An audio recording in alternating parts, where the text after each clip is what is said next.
Toxic overload. How to clean our water, food and indoor air. Toxins are in the water we drink, the food we eat and the air we breathe.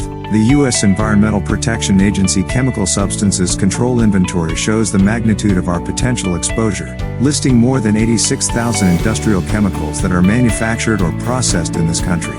Despite regulations and safety protocols, a number of these dangerous compounds run off into waterways or are released into the atmosphere. Food manufacturers use some of them to preserve or beautify their products. We live in an increasingly toxic world, and the best defense against becoming overwhelmed by toxins is limiting what we take in as much as possible.